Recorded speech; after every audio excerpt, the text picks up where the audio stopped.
You can't stop me now. Can't stop me now. My feet have come too far for you to tie them to the ground. You can't stop me now. Can't stop me now. Set my sights on where I'm going at. Ain't turning back around. You can't stop me. Well, good evening, and welcome to the Psychic Coffee Shop. I'm Aeson Knight. Of course, with me tonight is the Techy Joe in the co-host seat. And then we also have Sheila, who has her new book, Walk-Ins. How are you, dear? I am absolutely awesome. Thanks for inviting me. Not a problem. We enjoy having authors on. Tell us a little bit about your book and, what it's about. Okay. Well, obviously, it's about walk-ins, the cosmology of the soul. And the reason that I wrote the book is, first off, I am a walk-in. I'm a soul exchange walk-in. And what happened to me was around September 23rd, 1999. I was a very sick person. I had been diagnosed with bone cancer, brain tumors, fibromyalgia, chronic fatigue. I walked with a cane. I had erythema nodosum, and I was a mother of 3 kids. I had a dysfunctional marriage, and everything was going in a downward spiral. And so I grew up in Virginia, was living in Kentucky at the time. I had a very firm belief system, which did not include anything metaphysical. I did not believe in past lives, anything. I had absolutely no knowledge. So I went to bed, a very sick person, and what seemed to be like 7 o'clock the next morning, it felt like someone reached down, grabbed me by the hair of my head, and pulled me bolt upright in bed, and lightning ran through my body. And I was in white space, and I don't know how long I was in that space, but I felt very comfortable. I was out of pain. And when I came to myself, everything was the same, but everything was very, very different. Okay. And even as I walked by the mirror, I'd stop and I would look, and it'd be, wow, look at my hair, look at my skin, look at my eyes, look at my teeth. I was just kind of mesmerized, not like from a vanity standpoint, but just it was very unfamiliar to me. And as the days and the weeks went on, things became even stranger, because all of a sudden I remembered past lives that I did not believe in. I remembered healing modalities that I had never studied. All of a sudden, I was seeing people walking down my hallway. I was having people standing in front of me, talking to me. And to be honest, I thought I was having a psychotic break. I thought that the illness and the stress of the marriage and the job had really just gotten to me, and that I had basically just lost it. Now, in those first few days, I did not realize that I was 100% healed of all of those ailments. And as time went on and I went back to the doctors, they were kind of like, well, we don't know what happened. This is fantastic, though. And so it was about 3 months. Everything during those first 3 months changed for me. My personality changed. My eating habits changed. The way that I spoke changed. My habits changed. The food preferences, everything. And within those 3 months, I had left the marriage, because it was like I was living with a stranger. And I just couldn't do that. Now, also, when I came into the body, I had an immediate knowing and love for my 3 children, my mom, my dad, and my sister. But everyone else I felt very detached from. Some people I didn't even recognize anymore. I had lost a lot of memory. And so as time went on, within another 3 months, I ended up moving to Kentucky. I had accepted another job, and I found my first spiritual teacher. And as I started studying and speaking with her, I actually went to her because I found an ad that she was a spiritual counselor. And I felt very comfortable with both of those words. And she had her PhD in psychology. And I thought, this is the answer to my prayers. And honestly, with my mindset at the time, I walked in hoping she would just give me a prescription. I would walk out, everything would be fine and back to normal. But instead, as we worked together, she told me that I was a walk-in soul. And I had no idea what she was talking about. And in my case, I'm what's called a soul exchange. One soul out and another soul in. And so the other soul we can talk about that later. But anyway, so within those first 6 months, I had this spiritual teacher and I had a community that was guiding me along and helping me and supporting me. And a lot of other walk-ins do not have that. Now, Right. fast forward 20 years later, I had remarried. I live in Colorado. I have a very good, strong foundation working relationship with my guides and teachers, and they provided me a lot of information. And one of the things that they had told me is that it was time for me to write my book. Mhm. Well, I just kind of was dragging my feet and thinking about it. It's like, I don't know how you write a book about walk-ins. Nobody's going to believe my story. It took me Mhm. forever to believe it, understand it, comprehend it, integrate it into my being. How's anyone else going to believe this? And so Mhm. I did write my story. And I was encouraged by several other authors that I knew to get it out. And they said Mhm. that people are really going to want to hear what you have to say. Right. And so as I had written everything down, I decided that I also wanted to interview other walk-ins. Mhm. And in the back of my mind, it was like, okay, so they're going to validate my story. There's strength in numbers. And what Mhm. I found is as I was doing my research, there were a lot of different types of walk-ins. Everyone was not a soul exchange, but those individuals that I found that were like me, that were a complete soul exchange, we did have a lot in common. But I found Mhm. that there are other souls called like soul infusions. And that's when more of their, well, I guess you would call it the oversoul. I call it the Shantias Khan, but the oversoul comes into the body. And Mhm. then I found that there's what's called jumpers, and those are souls that kind of move in and out. Now, Mhm. everything is with permission. Okay, Right. so it's not like it's a hostile takeover. I also discovered that there were braided souls where you have two souls that kind of braid together and act as one soul. There's what's Mhm. called an overlay, which is when there's a soul, the other soul comes in, it attaches to the soul, but it acts like a battery charger. And so Mhm. that's usually in a temporary nature. And once the soul is kind of healed or the trauma's passed or they've done what they needed to do, then that overlay soul leaves. And so I was really surprised when I started conducting the research. And then Mhm. after I'd interviewed and selected 15 individuals to go into the book, I also began to interview other people in the field of consciousness and spiritual awakening. And Mhm. so a lot of these individuals would be considered experts in their field, like Mhm. Mary Rodwell. I had Rebecca Hardcastle Wright. I had a lot of different individuals who Right. were in there talking about their experiences of walk-ins. But as I was writing the book, the final Uh-huh. product was nothing like what really started. So it kind of took on this life of its own. And as I was writing, it was almost like the words would just kind of flow out. And so it was a very easy book for me to write. And the goal for me was not just to tell my story, but to tell my story so that other people who may be having a similar experience to what I had would have some hope.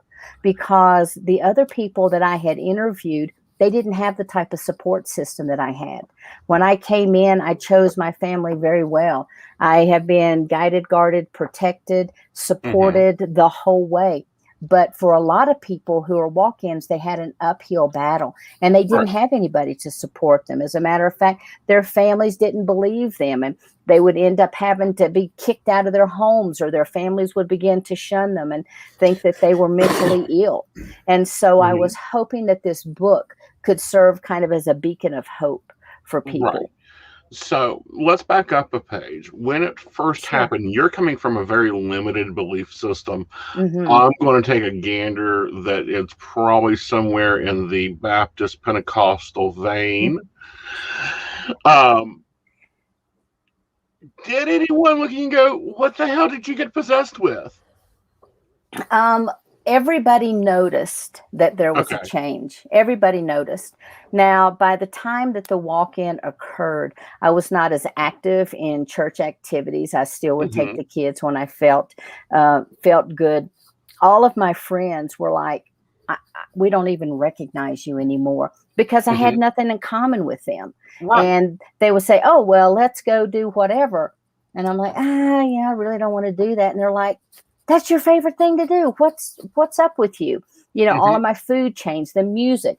I used to like to go and, go to concerts and different types of things. Totally lost interest in all of those. And I became Hmm. a ferocious, seeker of knowledge and peace and Hmm. calming. And I would buy all of these books, but Right. I would start to look at them and I might get through a half of a paragraph and I have to put them down. Yeah. And my guides told me that I really was not allowed to start all of my studies, or that I never read a book about a walk-in until after my first draft was already to the publisher. Hmm. Because I want to make sure that the knowledge that I came in with is my knowledge and that I'm not influenced by other people. And so by the time the book was written, I've got a library of books, and now I can just, start going through and reading. I had never even read Shirley MacLaine's book. Hmm. And so, I've got that one now to read.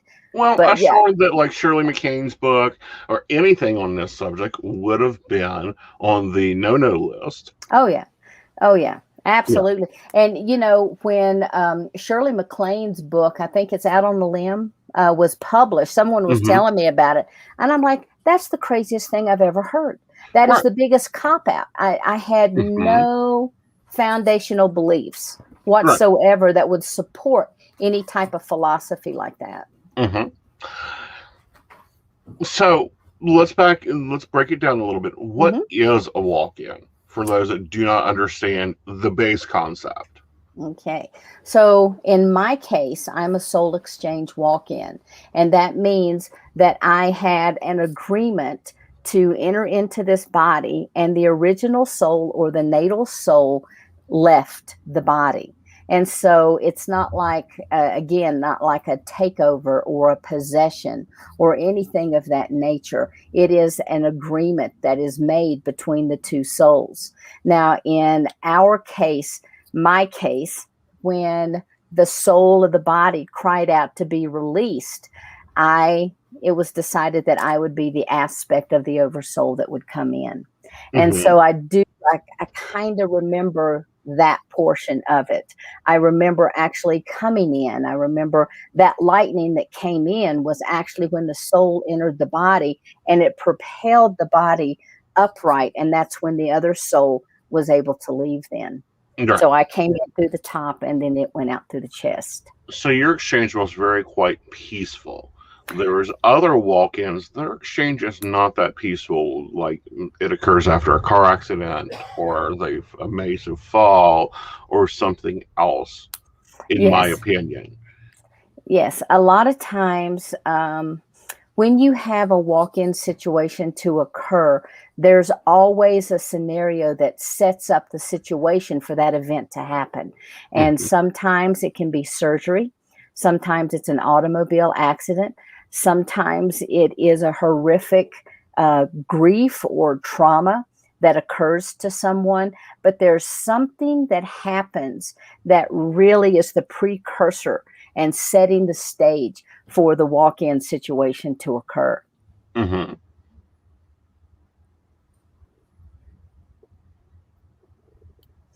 So sometimes when you have, like, one of the ladies that I interviewed in the book actually had her exchange to happen when she was in a coma.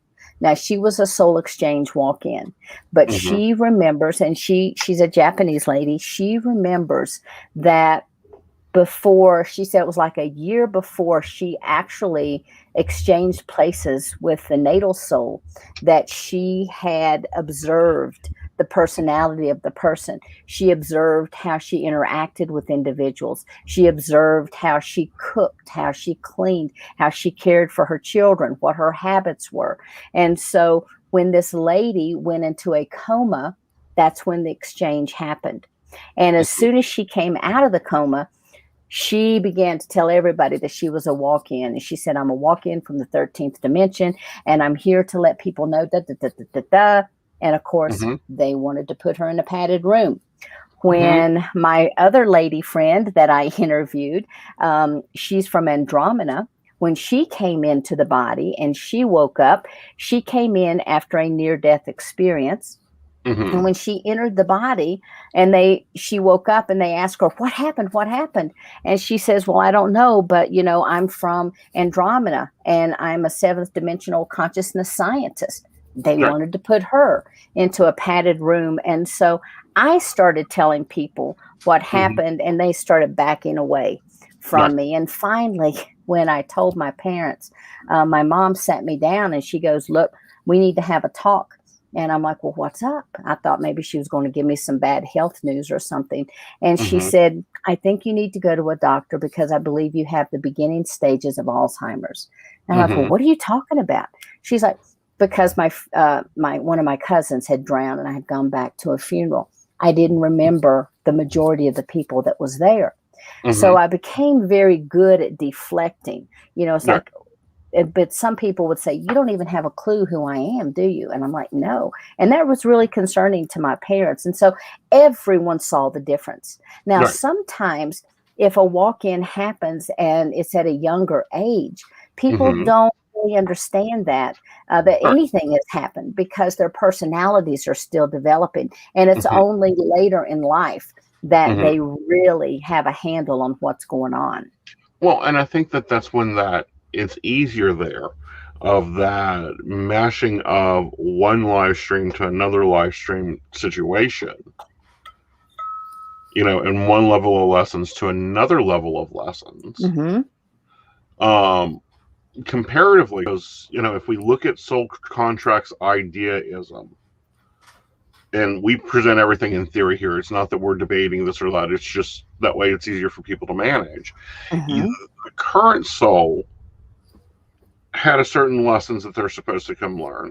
The bio soul had a certain lessons that they had finished. And those contracts don't always mesh. Like, I'm sure the current soul and what would be the current ex-husband had no contract with each other to have a relationship. Right. Absolutely none. I'm sure of that. Okay. And it's like, I don't know you. Why the hell are you in my house? Get the hell out of my life. There's not that pair bonding there. Right. Yeah. Right.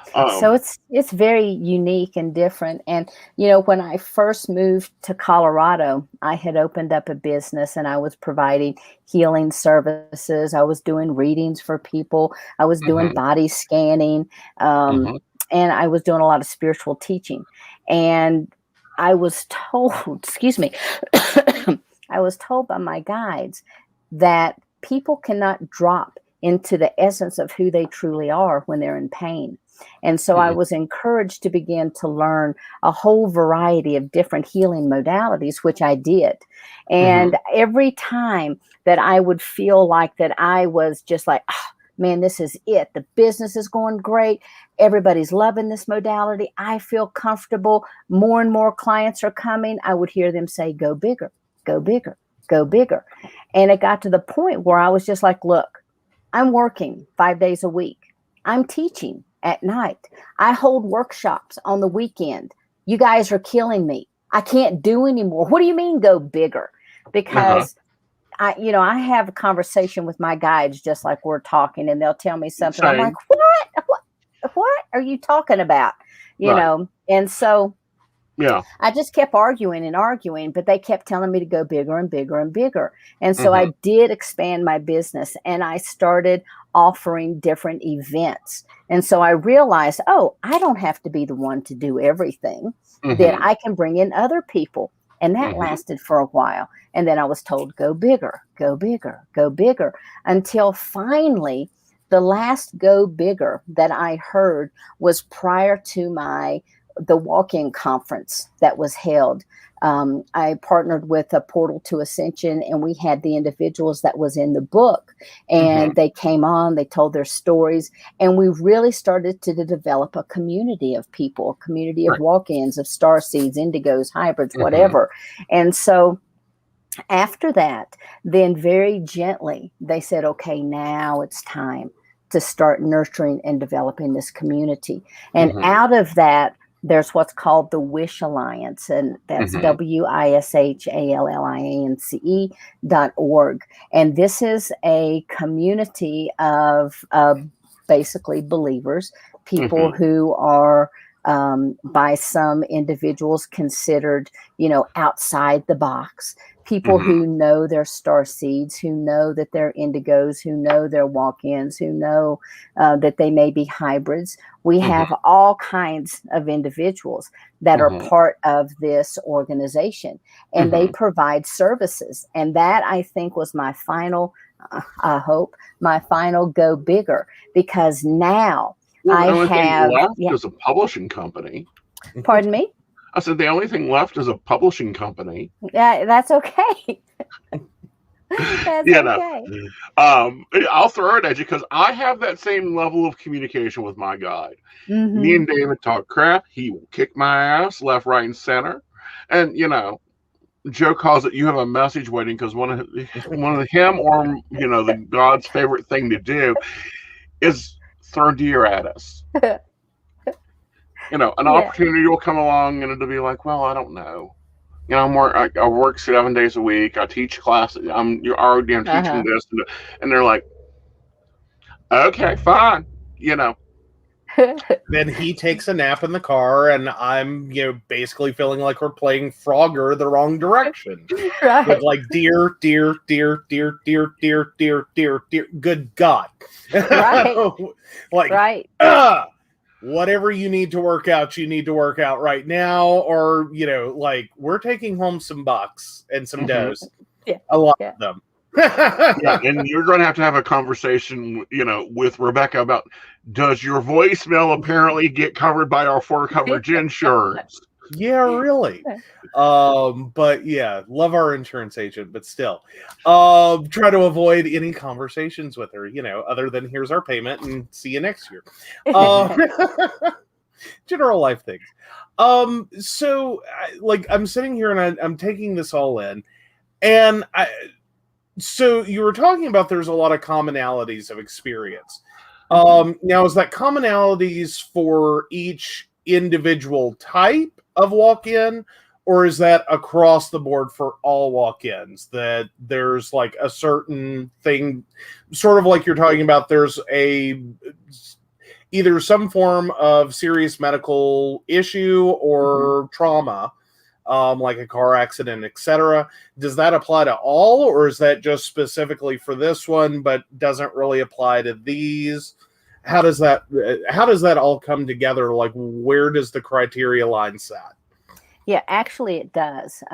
I've never met a walk-in who was in a perfect situation that went to sleep and woke up and it's like, oh, I'm a walk-in, and all this knowledge comes in. It is usually as a result of a series of little events leading up to one large event, whether it's health related, emotional, spiritual crisis, whatever it is. None of the individuals that I interviewed that were in the book, or even that were not in the book, had an experience like that. Everyone had illnesses, etc. Now, one of the things that I have found is, because we are on the brink of, switching over to a higher vibrational consciousness field on this planet, that a lot of individuals who are meditating have been working with their higher self essence to pull more of that energy into their physical body. That is not a walk-in, but that is a soul event. And so people are bringing in more information. They are changing. And some people who are having these spiritual experiences think that they're a walk-in because everything seems to shift in their life. And the difference is, these individuals it's as a result of years or just a pure dedicated work on trying to elevate their frequency that these events happen. But with a soul exchange or any of the other types of walk-ins that I have mentioned, it's something that's instantaneous. You don't have control over. And yes, there are soul contracts on the other side, but I can guarantee you the natal soul that was in this body and the brain that was in this body did not have, oh yes, now we have this contract and this event's going to occur on this such a day. I had no idea. And even after entering into the body during that initial integration process, there was a lot of rewiring that had to take place, because even though all the illnesses were gone, I had to, when I changed my diet, when I changed the things I actually consumed and put into my body, then that frequency alone began to shift and to change. There had to be rewiring within the body that had to occur, and new neuron pathways had to be developed. And so, just imagine when you go to bed with one set of thoughts and you think you know how the world is for you, and you wake up the next day and all of that's gone, and you don't even have an idea of what's going on with you, where, I knew where I was, but everything felt so different and so strange. It felt new. It felt exciting, because all of a sudden I had this energy that I hadn't had for a long time. But it was a very odd experience, coupled with the fact that I didn't believe in past lives, and then I started remembering past lives. I had no metaphysical knowledge, and all of a sudden I'm seeing how, okay, first there was source, and then source within that etheric field of the source, there's this template, and people call that the void. And within this template, then you have blueprints for creation. Then within this blueprint, you have a master blueprint, and on down through. When I started having those thoughts alone, that made me feel like I had lost my mind. And so I really, one of the things I like to preface to people is we're so much more than we ever can imagine that we are. We are so much more. We are so large. And right now, our souls, our oversouls, what my guides call the Shantias Khan, but that's a whole oversoul teaching in and of itself. But what I was told is, like, the aspect that incarnates into the body is like a grain of sand on the beach. And because there are so many grains of sand that makes up this oversoul, we can be having multiple multidimensional lifetimes, multiple experiences in this universe, in other universes, in other dimensions, all simultaneously, yet not be aware of it. I have a question, and please don't take it as disrespect. Sure. Do you feel like you bought a used car? Like you'll wake up one day and you're like, why is there a scratch here? Or did you keep that information? Because I know some walk-ins do not keep past information. Like they just come in and just like wash the files. And then others come in and they've got like, yeah, okay, June done that when she was 5. Okay, let's see about getting a tattoo or something over, because that's just terrible. No, I didn't feel like I had a used car, because I did not need that birth process in order to come in, and I needed an adult form in order to do what I wanted to do. And okay, yeah, there may be a ding here or there, but I mean, I could care less. And so, it's just part of the history. It's just part of the cellular imprinting of the body. And a lot of that had to be cleared. And so there are like a little scar here and there. I have no clue, but it's not really important to me. So no, I'm grateful to be here. But no, that was the easiest way I've ever been able to express to someone what a walk-in is. Because it's like that, we get tired and get done with our cars, but the car is still functional. So, we sell it as a used car. Same thing on the soul market. Right.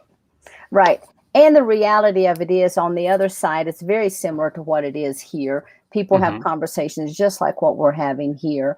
And so at the time, I wasn't on another planet or anything. I was in a collective of souls, and we had heard a cry go up from Gaia and had come to assist the planet on its actual evolutionary process. And we were working within the crystalline grid of the earth. And that's when we heard the soul cry out to be released, and it was decided that I would come in. But being in that space and having come in, it was a very peaceful, loving, supportive. I mean, just the unconditional love you just cannot even fathom with the brains that we have. And then coming into a body that's in kind of, a crisis situation, having 3 children, having a job, it's like, whoa, it's just a shock. And so I'm always in awe at how people integrate their new experiences into their current lifetimes. Right. And their current knowledge. Yes. I mean, right. Your job, did you have the cellular knowledge for the job that you had? Or did you go into work when during the exchange come in and go, what am I supposed to do with this? I actually, I did have the knowledge to do the job, but I could have cared less. I was totally disinterested. And so when this new job opportunity came up, I went ahead and took it. And even then, I was in this job for 5 years. Even then, I was so disinterested. And my guides just said, you will be here until it's time for you to go. Right. And when it's time for you to go, we will let you know. And that was wonderful, because what it did was afforded me a nice lifestyle that I could raise my children, because child support was pretty much non-existent. And, having 3 kids, you've got dental bills and all this kind of stuff. And I was able to support, the kids by myself. And I was able to attend workshops. I was able to study with my teacher. I was able to buy all these books that now I use, that I'm able to utilize. Somebody asked one time, so if your house is on fire, what's the first thing you grab? And it's like, well, I'm going to grab a wheelbarrow, put it outside the window, and start throwing my books out, because I just loved the books so much. But, I was able to buy crystals and to study and to learn with them. And the crystal people have a lot that they can teach us if we can just sit, be still, and learn how to connect with the energy of the crystal. Right. And that's a lot different than running to Walmart. Yes, I've seen them at Walmart or Five Below and grabbing an amethyst and going, oh, well, this does this or this does that. It's kind of like when I bought Joseph hematite and amethyst, because he wasn't focusing. Well, he was focusing, but he was getting over focused and not really focusing at, his desk. Because even though he is the atheist, resident atheist and skeptic of the group, I still say that he's a lovely little empath. So tell us how. Okay, we changed husbands, we changed jobs. We got a lot more connected with ourselves and the why we're here, the why question. What else changed? Actually, everything in my life changed. My personality changed. My eating habits changed. My drive and my abilities changed. Yes, I learned to trust in spirit. I became very clairvoyant. I was having all types of experiences. And one of the beautiful things about my teacher was she also was Hopi in her lineage. And so I learned shamanism, and I learned about traveling to the upper world, the lower world, all the types of shamanic journey.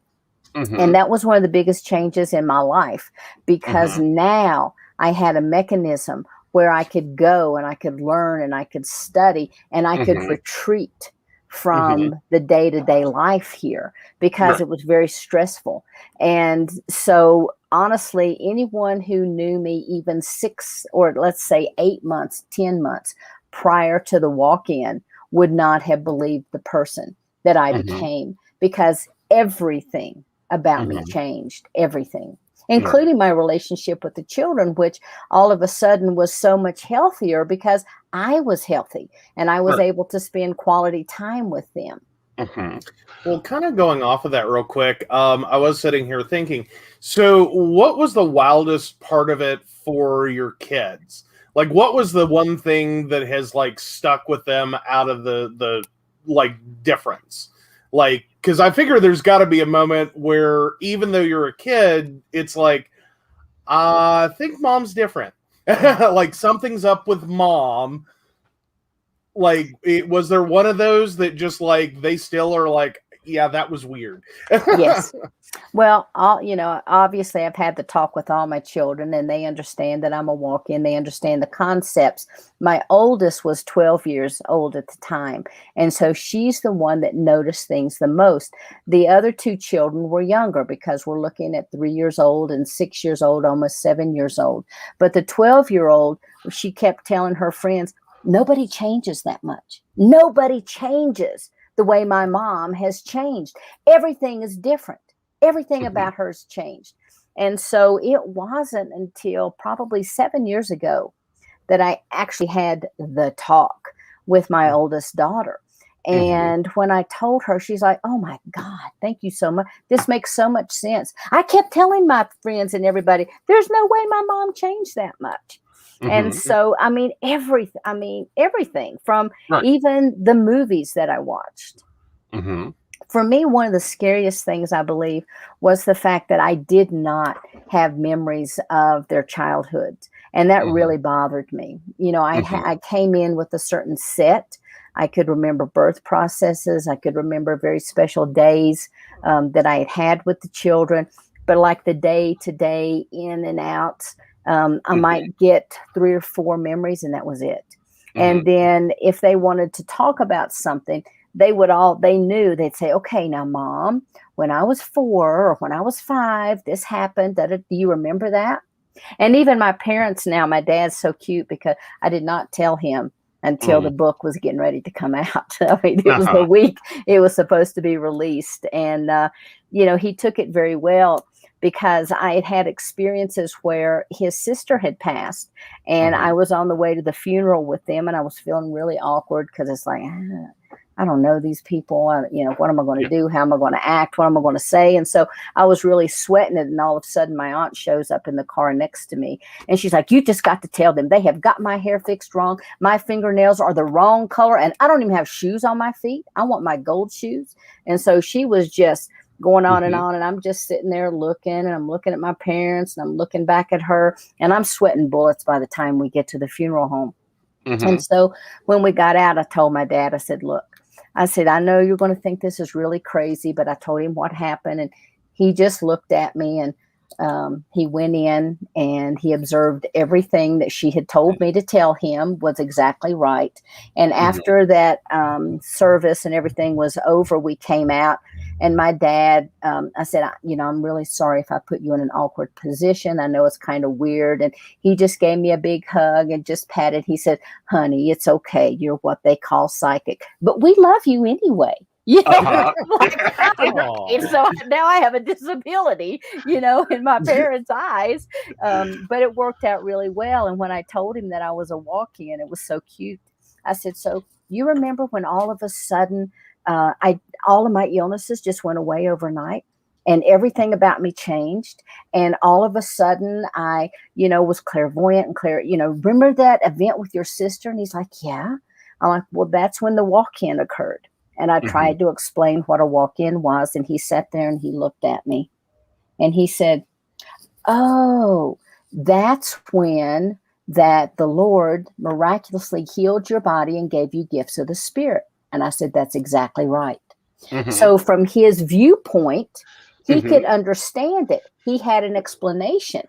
In my viewpoint, okay, I could hear what he could say, but we finally had this level ground that we could start talking about.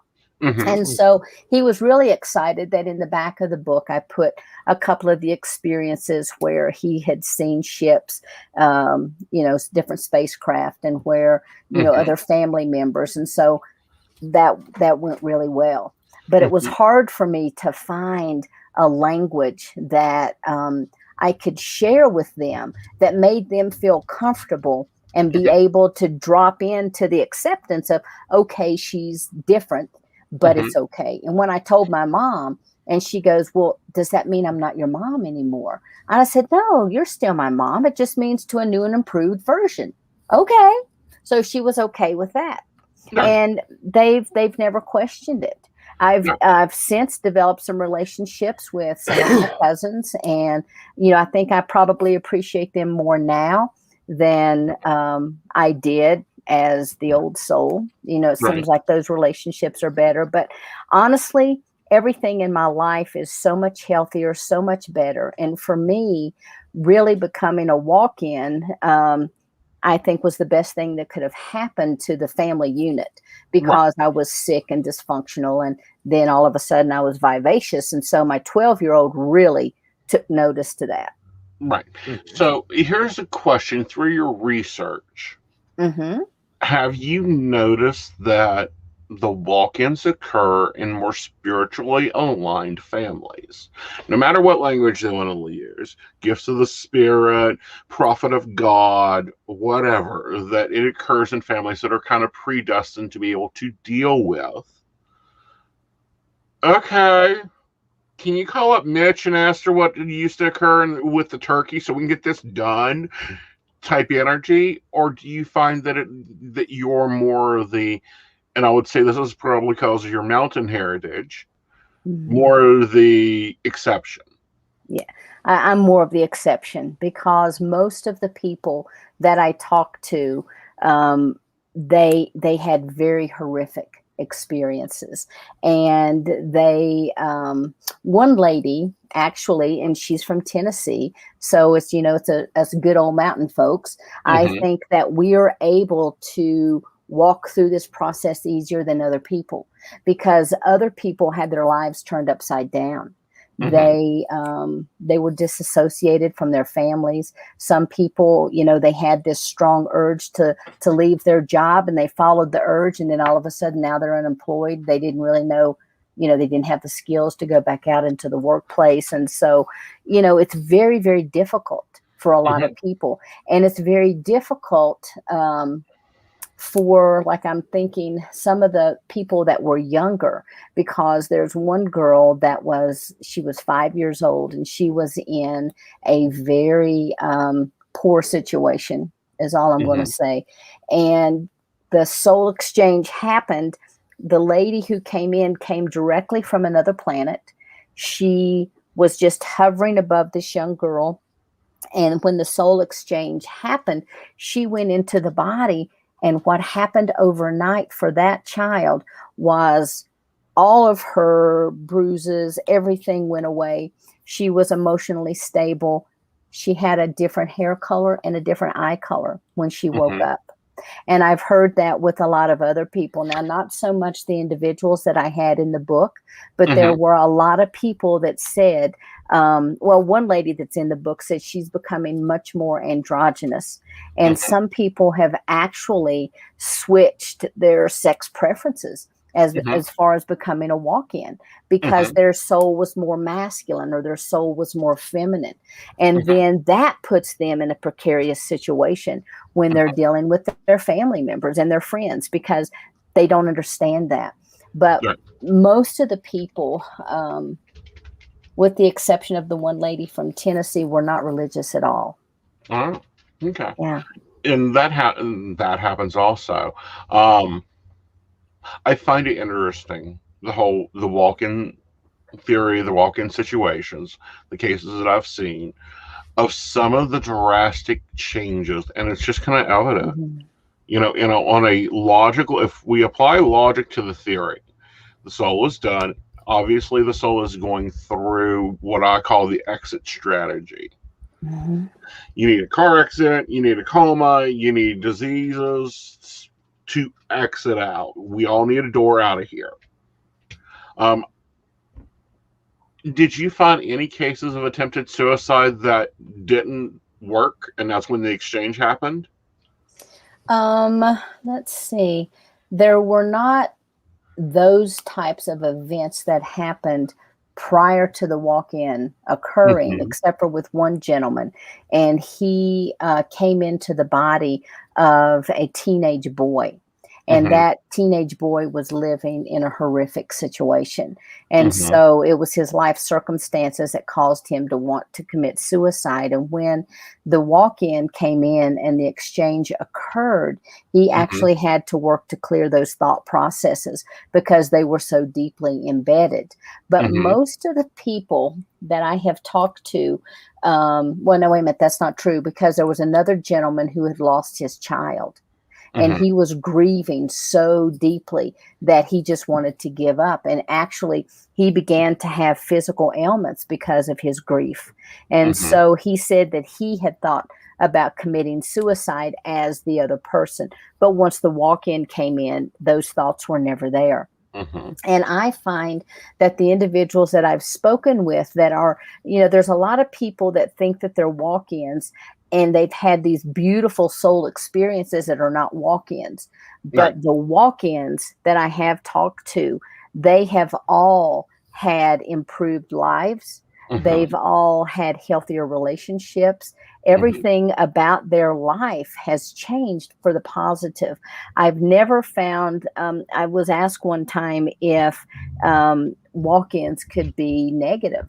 And I'm like, well, maybe once they're in the body, if they don't realize who they are, if they Mhm. don't come in with a mission and that unfolding or that integration does not naturally take place, I guess they could, go off on their path Mhm. a different way. Everybody could do that, but it doesn't necessarily make them evil. And they're like, no, no, no, I'm talking about, they come in with the sole purpose of killing, murdering, maiming. I'm like, no, I Yeah. have never, ever, and I have talked with hundreds of walk ins, and I have Right. never heard anything like that happen. And most people understand and agree, and some even remember the soul contracts that they made on the other side. Mhm. And one of the things I also tell people, because I do some, I do not just the physical healing, but I do spiritual healing and long distance healing with people. And I do one-on-one sessions with people. And a lot of times we'll have families that are grieving over the loss of a child. Mhm. And I explain to them that, my understanding of the soul is that it's here for a certain set of experiences. Mhm. And the reality of that child, whatever brought them to that death process, which there is no death, but to that process where Right. they were exiting this life, they had completed their soul agreements. And Right. even including people who have had to have like abortions for various reasons. Number one, I tell people that the soul does not solidify until that cord is attached when that first breath is taken. And so, up until that first breath, that baby is like an appendage of the Mhm. parent. And until they can operate independently outside and they have that life force, that God spark, that Mhm. soul energy enter into the body, then they're not, it's It's kind of, that. it Well, and is. it's still the mother until that first breath happens, That and it is. that's such a hard thing for people to realize. Right. Is Yeah. souls, and then some souls are only here for 6 months, a year, 3 days, whatever Right. they need to complete that Exactly. experience, that vibration. Maybe they need the birth process, like how to get settled in. Exactly. And then on the reverse side of that, sometimes they come and they're around forever because they schedule, they're overachievers and they've got to do 500 contracts and they want to see their great, great, great grandchildren graduate college and experience that continual generational love there. Hmm. Others just need to get their math done or their Right. English done and then they can get out of here. Right. Right. And I Uh, find too that a lot of people who've incarnated now are not just incarnating for themselves, but mhm, they're also incarnating to heal family lineages. And mhm, so they've taken on so much karma outside of their very own karma in this mhm, lifetime that sometimes they have a struggle with that. right. But really, it's a beautiful process anytime you have a soul that enters. Mhm, And I truly believe that everybody that's on this planet right now at this time in history is here to be witness to the mhm. changes that are getting ready to occur. And I don't think we have very long to wait for those changes. Oh, I think they're happening before our Right. eyes. And I think we're seeing it more and more. Yes. My other question to you about this is what else are you doing? I mean, we know you got the healing there in Colorado still, Hmm. and you're Yes. doing distance healing. Hmm. What other services have you availed yourself to? Well, my son and I practice a modality where we're 2 of 8 people in the world that we move muscle, bone, tissue, fiber Hmm. with our hands. We had someone in the office, this little boy, this little boy came in, he was 12 years old, and he had allergies, and he had never been able in his entire life to breathe out of his nostrils. And so using this hands-on process that we do, I was able to realign and to change the bone structure inside. And I asked him, I Hmm. said, let's go ahead, sit up, blow your nose, and tell me, what you're experiencing. Take a deep breath in through your nose. And as soon as he did, these big alligator tears started just rolling down his cheeks because he'd Hmm. never been able to breathe out of his nose. And so Hmm. we're able to provide those types of hands-on services in the Hmm. office. We also do like the live and dried blood analysis, and I have a lot of frequency medicine that I work with. I also still have spiritual teachings. We do workshops. And for people who are interested in continuing some type of education, if they go to the wishalliance.org and they sign up, then they will be able to attend free of charge all of the Zoom events that we have that are taking place. And Hmm. so we have a variety of speakers. Like next month, we've got Mary Rodwell coming. We've got Barbara Lamb coming. We've got James Twyman who will be Hmm. coming, and our speakers will talk for about an hour, hour and a half, and then we open it up for questions and answers. And it's, usually we'll have about 50 people, something like that. People come in, they go, Hmm. but it's open to anyone. And Right. so a lot of my time is also spent doing coordinating and working and getting these Hmm. events going, answering letters, answering phone calls. Now that I've written the book and I've done a lot of interviews, and thank you guys again so much for inviting me to be on your show. People are Hmm. calling, and I'm doing a lot more spiritual counseling with Hmm. individuals. I have healing clients all over the world. I have in Australia, I have people in Poland that call me. A lot of people have interpreters, Hmm. and I work with If they them need them. If if they yeah, need them. if they need them. Like family members will interpret for them Right. and that type of thing. And so, it's been a wonderful process being able to help as many people as we have. And I also still hold spiritual events, spiritual teachings. Hmm. I have ceremonies that we do on the quarterly basis to welcome in the different seasons of the year. And Hmm. so I'm really busy. I'm also writing 2 different books right now, Right. and so hopefully You got they a will third be one. out pretty soon. Pardon me. You have a third one after that. Yes, actually, I'm working. Yeah, I'm working on number 2 and number 3 at the same time. So Right. that's pretty interesting.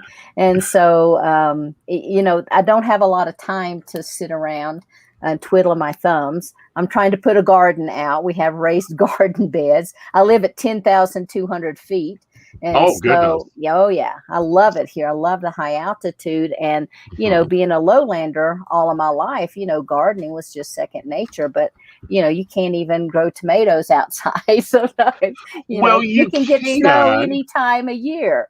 Yeah. We have to bring You them in. can, but a greenhouse is much more easier to That's do. true. You can do a greenhouse, which I've Yeah. thought about doing, but so I stay busy occupying my time. So I don't And have a I see that with so many spiritual people like myself. My planners planned for me almost a year in advance anymore. yes, yeah, That type of thing is because we don't have time to sit mm-mm, around. We didn't come in here to no, take a vacation, to relax, to just coast through this semester. We got this crap to do. that's Now, exactly right. so I completely understand that. Now, we are putting your site out here where Thank they can go and book classes. They can get this book. You're going to hopefully come back when you get the other 3 out. you. Be Uh, wonderful. Yes, and we love having you on. We've loved talking with you. This is a different concept. I'll be honest. This is a concept, and I've dealt with both sides of this coin. I've dealt with the obvious walk-in, like No, you ain't the same client I saw 6 months ago, and I don't know why why are you coming to me? Like Right. I have to go. Let me reschedule this.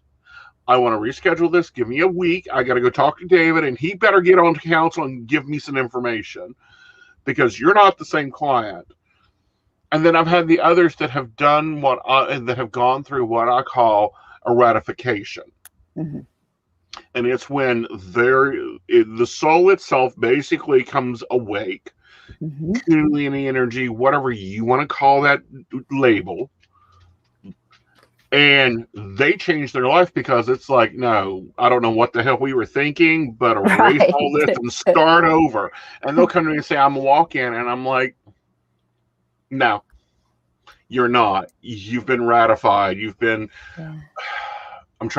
I call it ratification in my head, but it's the old Pentecostals would call it they've had the Holy Spirit shot through them. Mm. That type of thing, or an awakening is a marketing term right now. What do you call that? Well, I just say that obviously they've had some type of a soul experience, and typically it's a spiritual awakening. And the spiritual awakening is the fact that they realize and that they've connected with something deeper within themselves. They've realized that they're much more than they thought they were before. And so however they walk that out, whether whatever they do, whether they walk it out spiritually or religiously or whatever, everybody has their own path, and everyone's here for a certain set of experiences. But I typically call it, a spiritual awakening, or some people, because here in Colorado, there's a lot of people practice yoga. A lot of times they're having Kundalini awakenings. And when that happens, that really shifts the frequency of the body, and you can have a spiritual awakening. No. So have you seen any health effects other than it getting better? Have you seen a pattern in people? What is that? I have seen that with a lot of soul infusion people, or if you have a walk-in who is a starseed and they've come directly from another planet, that they will have a host, and I mean a host of allergies. They will have photosensitivity. They will be sensitive to a variety of different sounds. And that's usually when someone comes in and it's like, I just can't even look at the light. I can't hear anything. So I'm like, okay, when did this start? What was happening in your life? And a lot of times it's when they've had some type of an awakening, not necessarily to the fact that they are from, a different planet or something, but that the fact that they know something has shifted in their life. And when those allergies and things start coming in, then I can start working with someone on a different type of a level. So for me, there's some telltale signs. And a lot of times people come in and just looking at them and just reading their energy, you can tell. I have had a couple people to come to me that thought that they were walk-ins that were not walk-ins. And I've had individuals to come to me that were walk-ins and didn't even know that they were a walk-in. And then I was able to walk them through a process so that they themselves could have that understanding and awakening for themselves without me saying, oh yeah, let me tell you, you're a walk-in and this is why, and this is what happened. And, I like for people to have that self-discovery component. Right. And that what I call it self-reflection component, because they have to figure it out themselves. Yeah. You can't give them a roadmap. Because I've noticed with most mediums, there is a tendency to have digestive and liver problems. Most psychics have a immune system issue. And I just wondered if in the walk-in field, if there's other, allergies is one definite thing. I've seen that with Andromedans. Yes. Very much an allergy problem. They do not get along on this planet. I don't know why they're deciding to come here, but they're coming here. Right. Well, there's a walk-in program in Andromeda. And so they're coming to help. Let's see, how did she say? My friend that's from Andromeda told me that her guide said that within the walk-in program, once people, they will start waking up like popcorn. And the Andromedans are here to make sure they don't fall out of the pot. That's Right. what I was told. And so they're basically kind of guardians of this spiritual awakening because, you know, as people wake up more and more, as disclosure begins to become more prevalent and real disclosure, not just little dribbles of information, there's going to be people that awaken immediately, but there's also going to be people who are starting to freak out because Right. it's not within their realm of understanding. And I believe that the Andromedans are here to help with that as well. I think that they are. But again, this is a very costly environment for them. It's a very Yes. much because they are so empathic that they have to really greatly adjust with things quickly. Like they should go through. I understand there's a program, but they need like earth training before they get here. Right. They do. Absolutely. And they also have a lot of like rashes and skin irritations, I find.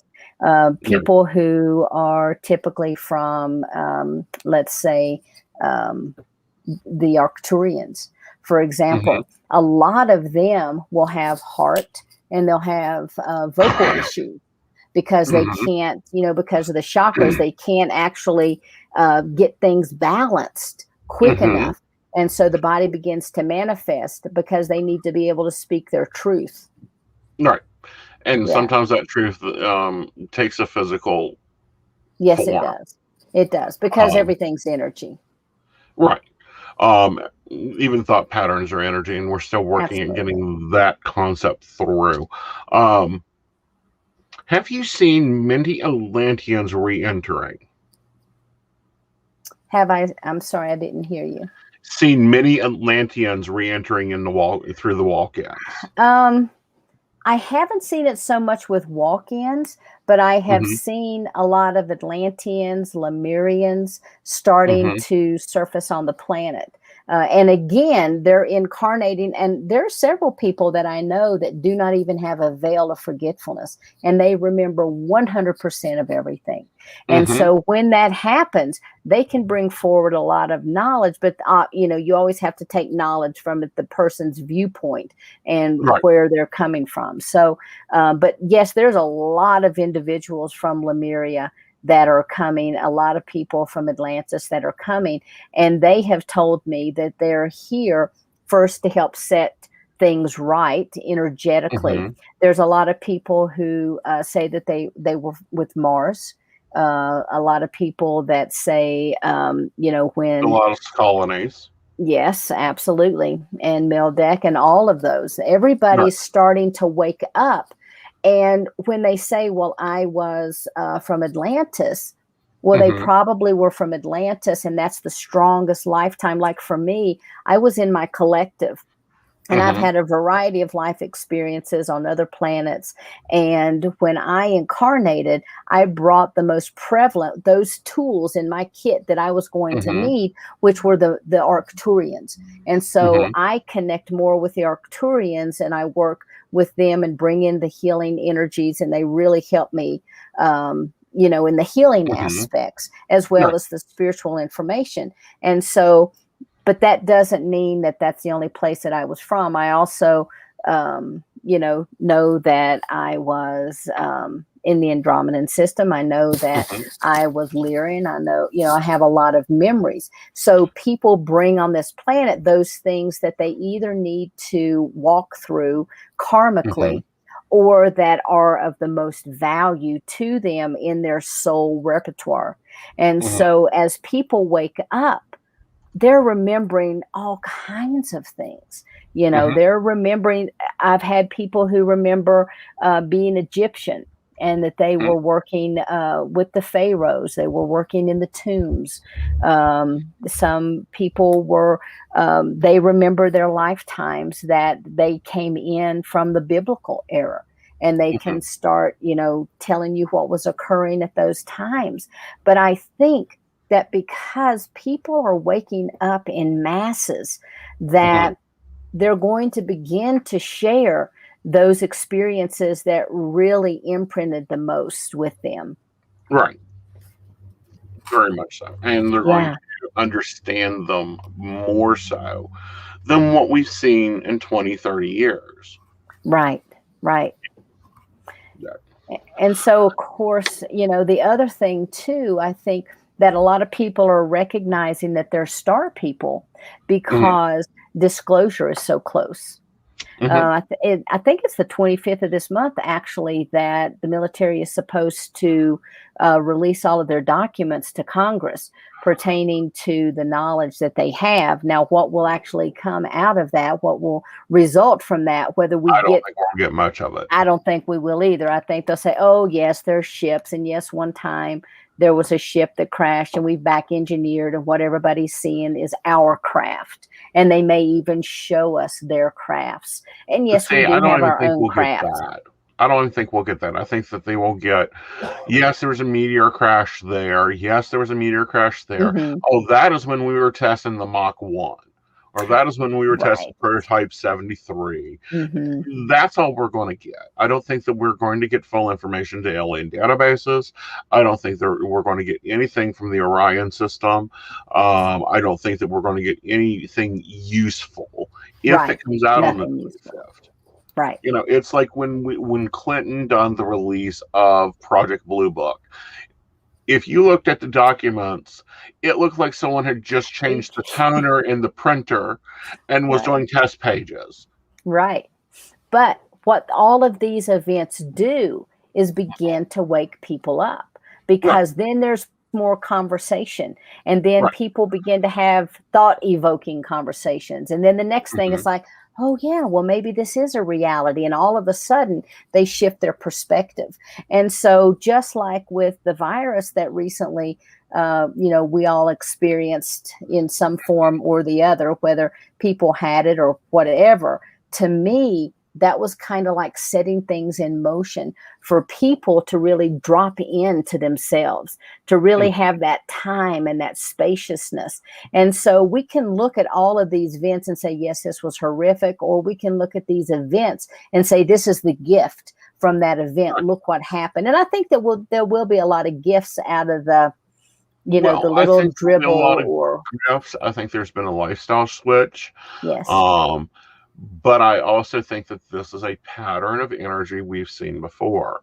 I Mhm. kept referring, during the whole year, it's like this is 1917, 1918, this is 456 BC, this, we're looking at repetitive energy, and our souls remember that energy, but we've got to remember how to work around that, to work with that energy, because, we're getting the same lesson in English again about sentence structure. We need to pay attention. Right. And that's what my next book is about, the science of consciousness, cycles of time. And Very. so I can't wait. Yeah, I'll I have to can't either. definitely come back. That'll be definitely Yeah, interesting. We'd love to have you back. that'll be Joe, do you have awesome. any other questions? I think I'm good. I like every time I started to have a question, you kind of went into it, and I'm like, okay, I guess I'm telepathing. I don't know. Like maybe I'm blinking in Morse code, but no, I think question wise, I'm good. Cool. Awesome. Awesome. Well, thank you, honey, for coming on. Now, the Absolutely. website, your direct website is, go ahead and spell it out, because we turn this into a podcast so our listeners don't get to see the links we post. Okay. So it's Sheila Seppi, SheilaSeppi.com. And so that's my personal website. If people are interested in becoming part of a community, or they're looking for more information, they can go to the wishalliance.org, and that's WISHALLIANCE.org. And so either one of those will put them in touch with me if they have any questions. And if they're really interested in the book itself has a website, and that's walkins.org, but that's WALK-INS.org. And it has the foreword to the book. It has the introduction to the book. I have all of the individuals' bios and contact information that's in the book. And so if people happen to read something and they want to get in contact with them, they can either get it from the book, or if they haven't bought the book and they want to just read the bios, they can go to the website. And of course, it's out, in paperback, but it's also in format as well as on audiobook. And so It is an audio. It is an audio book. Yeah. So, and you guys can go over, and since it's on, I'm assuming it's at the audio version is on Audible. Audible, it is. Yes. But all of these you can still find on the Amazon platform. Very cool. Well, thank you, darling. You have a great evening. And you do the same. Thank you so much for Thank inviting you. me. I really appreciate it. I enjoyed having you, dear. All right. Well, all right. Let's make you big. And there we go. Yes. Yes. Love having her on. I love her energy. I think we're going to see more information about walk-ins, about stepping out, about past lives on multiple dimensions. Of course, Edgar Casey talked about that. This isn't new information, guys. This is information now being presented. Yes. Oh, and thank we you, have some Ashley. viewers to say hi to. Yeah, we do. So hello, Direct Daddy and Shannon, and Donna Marie. So sorry, and of course Ashley. Yes. So, hello. and hey, Brenda. Nice to see you, darling. I was wondering if you were in the waiting room. How are you guys? I hope your week has been amazing. Mine has been interesting. A lot of interest going on. A lot of working on things. As normal. Oh, yes. And then, getting sunburned on Saturday. Yeah, we got sunburned on Saturday. We'll talk about that on Friday. No, you got an additional layer of tan.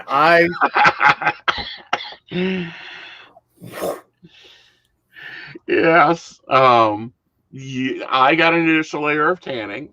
You're starting to get your summer tan, which is always interesting. Yeah, it's a form of beet. Yeah, that's the color I turn, is just kind of beet. No, in about a month of you hanging out with me, you'll get that nice gold on you, but we have to get you there. And yes, Joe has took over cooking and baking with the Fury, and really freed up some more time for me to focus on some stuff, but also to express some of his passions. Yes, and we've had some pretty cool stuff out of that. Got to play around with some things. Finally got to take advantage of the Kenmore. Gotta love the KitchenAid. Yes, love my KitchenAid. Yes. Yes. So that's been fun. But yeah, got to bake a pie. Well, not bake a pie, excuse me. Got to make a pie that looked really awesome. Ashley, ask us anything. Background, whatever.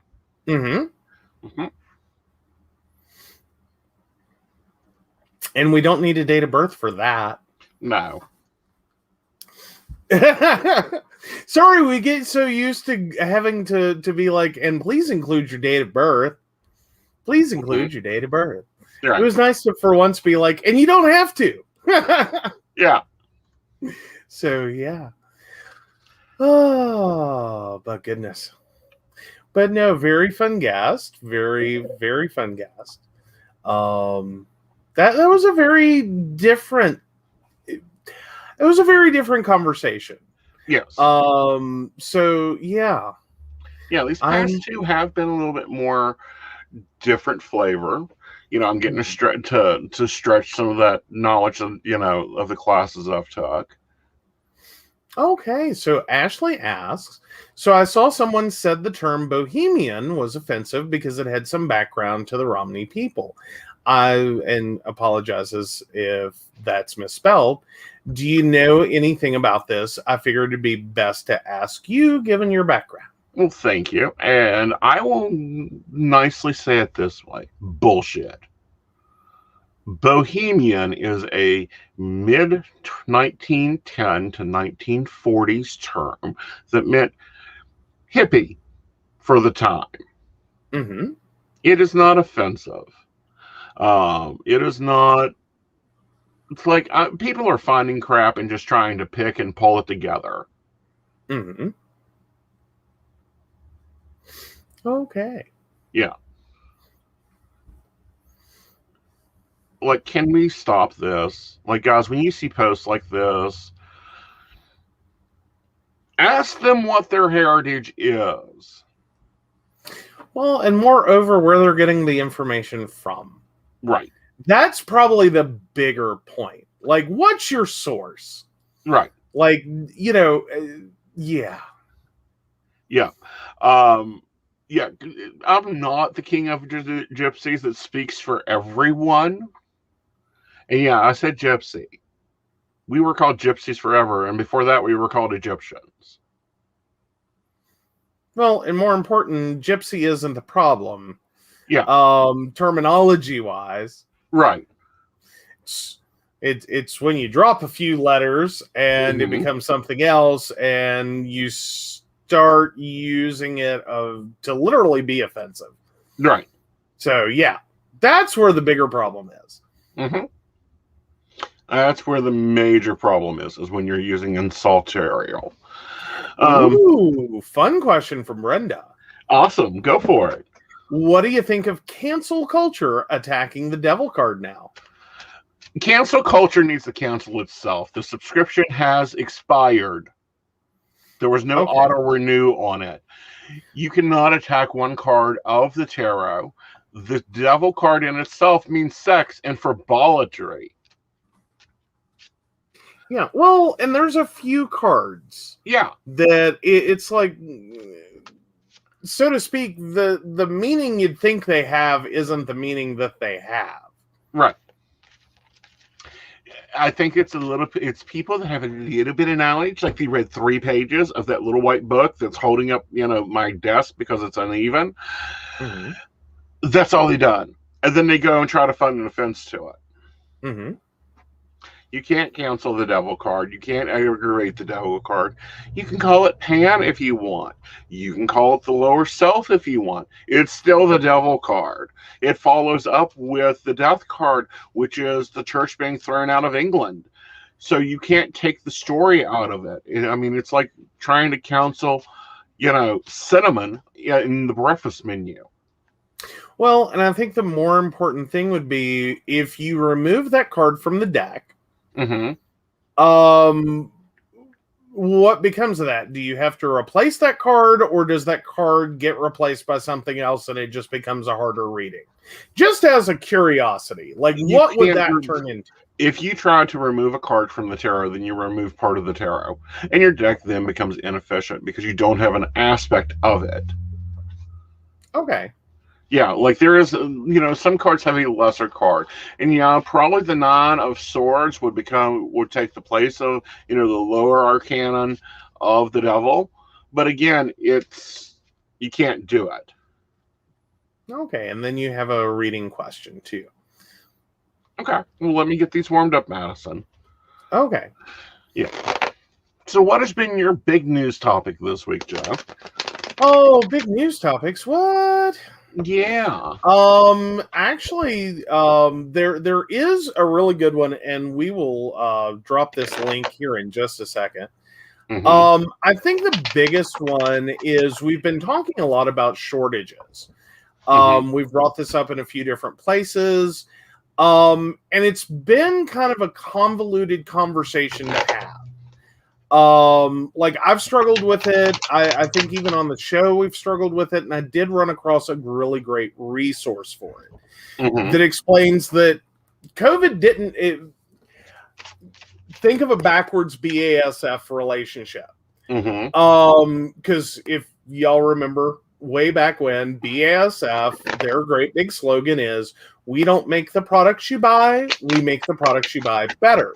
So inverse of that would be, we don't cause shortages in the products you buy, we cause shortages to happen faster. That's kind of the COVID effect on what's going on with, like, okay, why can't we find this? Why isn't this available? Why isn't there bubble tea? And so I found this a really great resource just because it really does in-depth break it down. So there's a lot less to kind of struggle through with. So I'm dropping that here now. It's a YouTube video. And it's kind of it is COVID, but it's not. It has nothing to do with COVID. Right. One of the things that they point out in this video is something I keep trying to go to, and they kind of point out in the video, I don't think everyone gets what just-in-time inventory is. So I want to take just a second and talk about that real quick. And it's the system developed by Toyota, part of a much larger management strategy. It's intended to reduce waste. And the oversimplification is that you as you go through an inventory, a process of making or building something, you need certain things to do that. Like you need raw materials, you need a preformed part, you need an ingredient, whatever it is. And the idea of just-in-time inventory is that you're not building a massive stockpile. At least that's the oversimplified version of the theory. Now, what Toyota found, and has actually sustained them in this, was they had a problem a few years back in which even they had started to treat their inventory process like that they were only ordering what they needed to arrive when they would need it. There was an event that occurred. There was an earthquake that shut down, oddly enough, semiconductor manufacturing. And what Toyota learned then was, okay, it's not wasteful, it's not excessive inventory. If it's inventory that will keep you running for a period of time, understanding and knowing that inevitably at some future point, there will be an interruption of your supply chain. Like, it's inevitable. It happens to every business. It's only wasteful if you exceed your production, like your foreseeable ability. So anyway, there's a lot more to that video, but I loved the how in-depth it got to the concept and really embraced the material. Very interesting. Yeah. All right, so let's go ahead and take Madison's question. All right, Madison, 12/15/2001. Why did my boyfriend Darwin not care when I told him I can't see him anymore?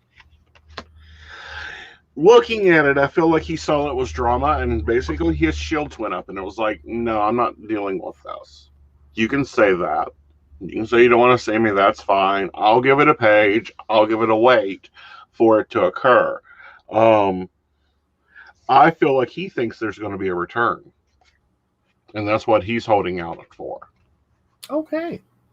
Now, Brenda says back when we were talking about all the council culture, is it's so much fear of wanting to get rid of what they do.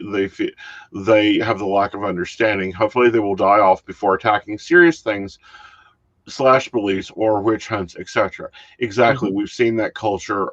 Recently, I posted in the Nexus about some articles that I came across about witch hunts and witch hunts occurring in India, occurring in Africa, and then one of my classes we've been discussing why I still teach the old laws of secrecy, and not putting everything out there on the line, and it's the same factors.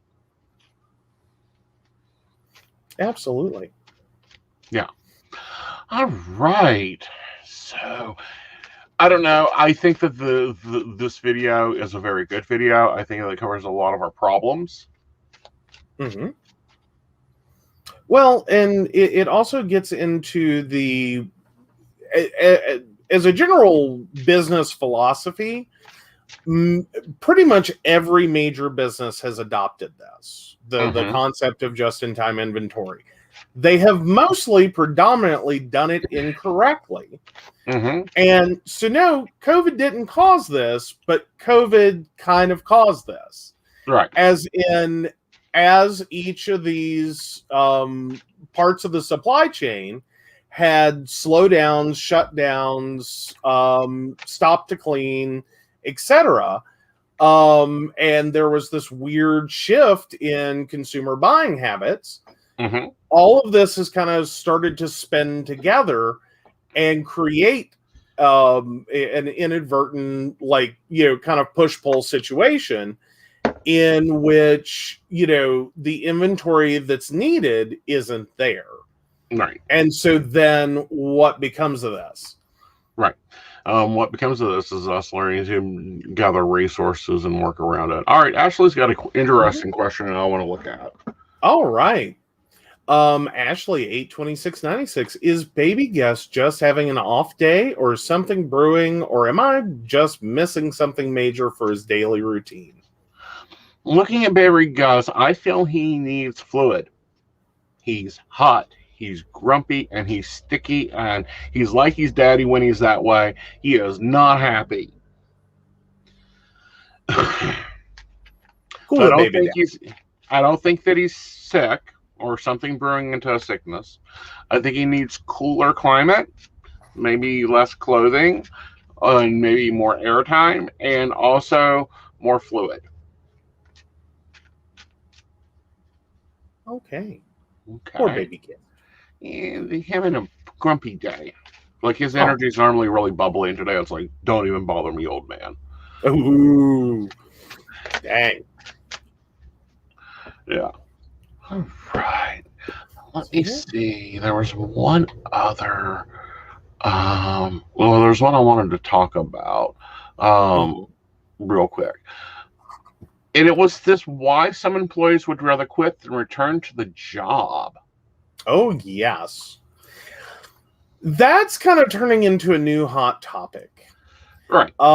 Is basically this idea of, are we going back to a normal, or is it, so to speak, a pre-COVID normal? Mm-hmm. Or did this kind of act as a giant door to be like, no. Right. There is no reason for me to be there. There you go. And here's the sad thing. The job market,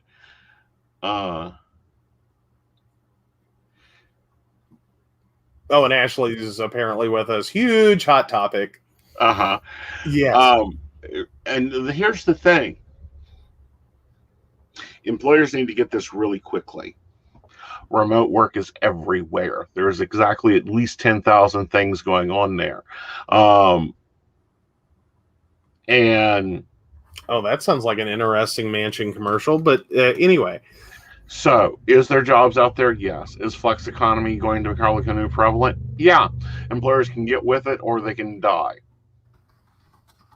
We're seeing it with the other places like McDonald's. They've had to raise their pay. They're now up more. Workers have a great force. We can either take what we are given, or we can go out and go, no, I will go do something else. They no longer own our houses. They no longer own our, we no longer owe them a bunch of money for our, food. Mm-hmm. They no longer can throw you out of your home. They need to, if this lifestyle that you like needs to happen, then it needs to happen very quickly. Yeah. Yeah. I'm not finding the commercial, but I'll definitely be keeping an eye out for that. If anyone runs across it, please send it to us. That sounds like a wonderful talking point, because that's Joe Manchin disagreeing with Joe Manchin, which he does. Yeah. He does do that. He talks out of one ear and out of the other. Yeah. And if looking back, even much of West Virginia disagreed with him over minimum wage. Most of West Virginia disagree with him in general. The problem is he gets they forget this when it comes to a voting booth. So it was on. Okay, we will keep an eye out for that. Because that's not unheard of. I think a lot of it is probably going to be the blowback from he said something stupid, and thought it would be in alignment with his base and or who he thinks his base is. Mm-hmm. And his base went, no, actually. Right. No. Right. And, Not working. this will be more of a Friday topic, but I'm going to say Mhm. it again. If your senators are not making statements on pride, you need to remember that when you go to the voting booth, they aren't backing you, so why are you backing them? Exactly. And that's and to some degree that's a problem we've run into throughout West Virginia. Mhm. It's kind of a mess. Right. Now, Ashley brought up, does it matter where you buy crystals? It doesn't. What matters, however, is that you're buying a real crystal. Mm-hmm. Because currently on the market, a lot of crystals are getting duped. They're getting duped really bad. Yeah. Which is kind of a because especially what we've seen are some of the epoxy crystals, the resin crystals. Right. And like the quality can be pretty nice. Yeah. But they're not real. They're not real, but what I'm getting at is that it can start to be a little hard to tell the difference. Yeah. Between a real one and one that has been formed. Mm-hmm. With some, paint coloring dye and, a little patience. Mm-hmm. Or bleaching and then dye. Yeah. Yeah. And it's kind of like when your mothers would buy pearls, they would taste them. They should feel a grit against the teeth, or they were fakes. Mm-hmm. Still the same effect. Use your hand, feel the crystal. If it feels cold, then it's not a crystal. It is a piece of glass that's dyed, or it's a piece of jasper that has been dyed or transformed. Here we go. Yeah. But yeah, that's been the weirdo part. That's been popping up a lot though on, I believe, Wish, and has it popped up on Amazon yet? I know we've heard a lot of people complain about their Wish crystals, or like, no, that wasn't a crystal. Yeah, Wish is a lot of times where it's popping up. Amazon, I feel, will fall fault to it also. That's why, a lot of times if I'm buying crystals, I don't buy them locally. I will actually order them from a shop in Taiwan that will send me the crystals that they carve out. Okay. Or, Arkansas or New Mexico, where you can just go and hunt them yourself. Of course, rarely do I buy crystals because I don't work a lot with crystals. I have them. I have gorgeous crystals, but they're not part of my main arsenal. Mm-hmm. Okay. Yeah. But yeah, and it's just like the weirdest thing though, to like, how much cheaper can the epoxy, like, okay, I could get this for some crystals. I really can. There are some out there that are like a $300 crystal. I could understand if you're doing like a massive crystal piece. But like, we're seeing people have run into this with like little teeny tiny pieces. Right. And it's like, how can it be that easy to manufacture that less expensively than say an amethyst, which is way more common? Sure. Well, this was a quartz that was dyed amethyst. Okay. Now, if you're doing 300,000 of these, a full table of just dribbles, and you're dyeing them all, you're sanding and melting them all, this crystal is 7 grams. So at 90 cents a gram, you just turned a crystal that is maybe $1 into a crystal that's worth much more. That is now $3 and $4 because it's amethyst. It's a clear amethyst. No, it's not. It's quartz glass. Okay. Yeah. I guess I'm getting back to the point of like, it just doesn't seem to make that much sense. Like, it would seem like this would be a lot more effort than reward. Well, because it's still a process someone has to go through. Right. But here's the other process of it. And I need to drop for a minute to go get something, and then I'll bring it back up. Okie dokie. So, all right, while he is grabbing a comparison piece, so yeah, I just still struggle to understand, especially the resin pieces. I get you can do a fair amount with molds, and if have a good process, you could probably manage to pull a decent number of these together in a manufacturing process. I just can't see how the cost for the materials and the time and the effort and the process of mimicking those crystals could actually necessarily be something valuable. That's where I really struggle with this. This is where I really have the problem, is trying to understand where that would come in. And welcome back. Thank you. The reason for that is like things like this. Mm-hmm. This is a direct ord from Mexico amethyst. See the deep purples, see the shallows, see the clearness of it. Now, Five Below has these lovely little ones that look half the size. This crystal is a $78 crystal because it's a real amethyst with different fractions in it. Mm-hmm. And you can tell a real amethyst because when you touch the stone, it's going to feel cold. I don't care if it's 90 degrees. You can put an amethyst out in the sun, bring it in, within 3 minutes, it's cold as ice because of the oil that's refined in it. A fake amethyst will not do that. But and this is the thing that when dealing with crystals, it's like dealing with diamonds. You can buy a diamond tip drill, cheap diamond in it that isn't got a good falsite in it, very cheaply. But you can go and buy a real diamond and put it on my finger, and it's going to cost you a pretty penny.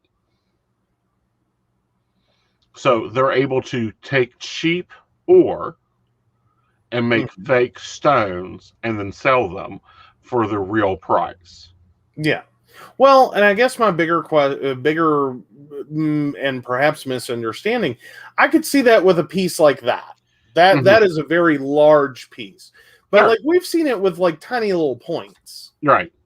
And it's like, how do you make money off of that? It would seem like there would be so many different things you would have to do to it to get there that it wouldn't be worth it.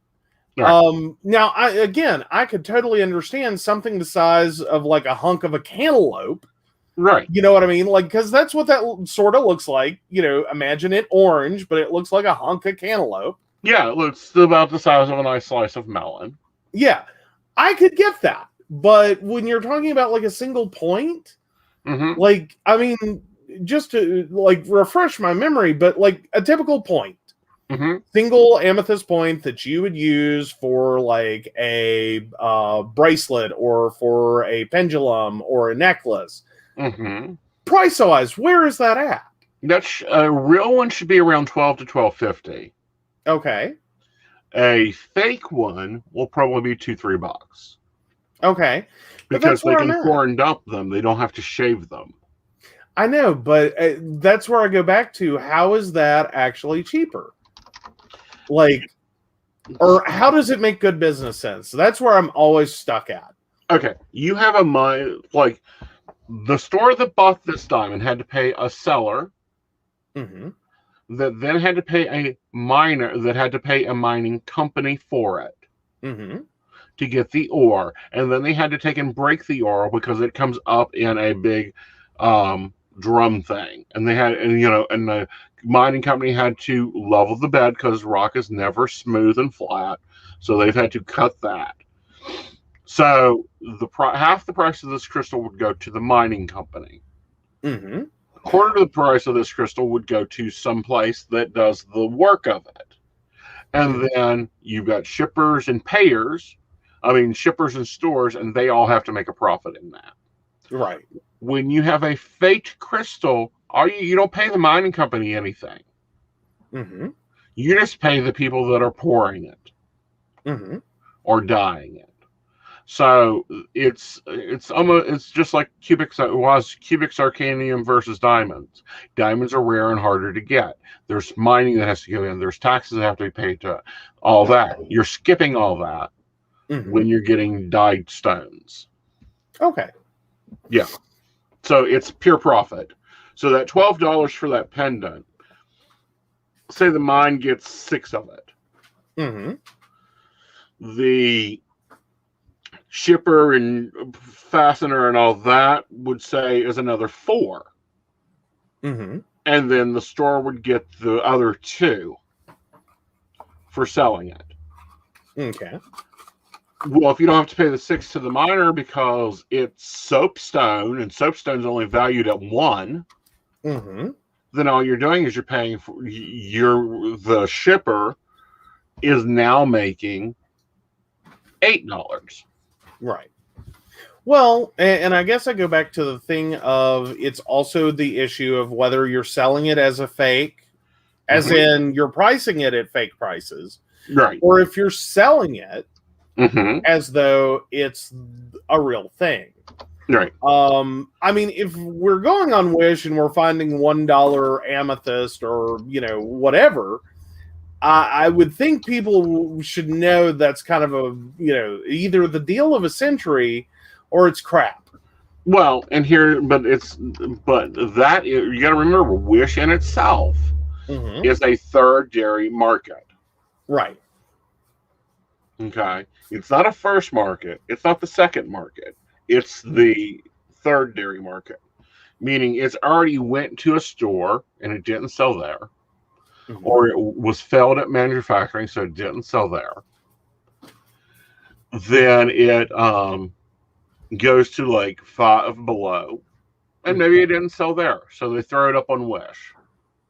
And that's where it goes up, because the cost of amethyst currently is about $2 per carat.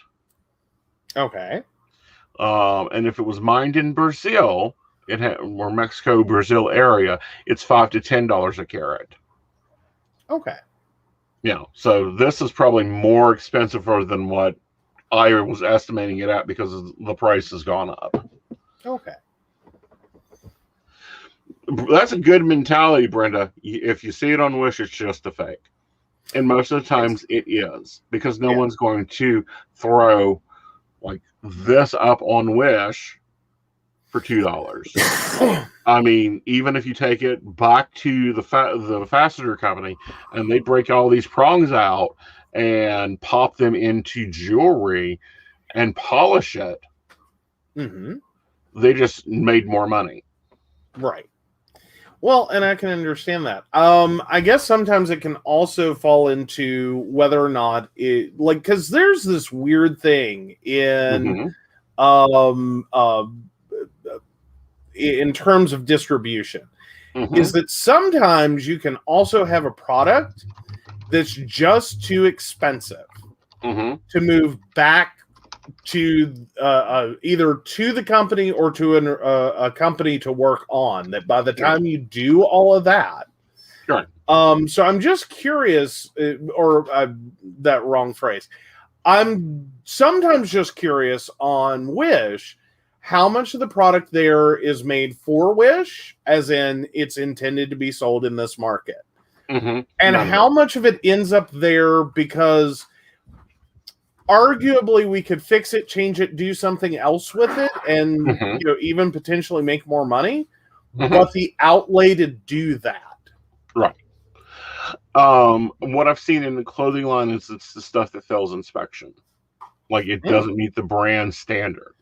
It doesn't meet the standard for that brand, so they'll throw it up on Wish. Or someone will get it from the factory for a markdown price, because to them it's waste now, and then throw it up on Wish. That's why a lot of stuff comes out of China that, isn't made in China, but it's put up in China, it's built in China, because it's normally gets shipped to us as the main product, like a Coach bag for $49.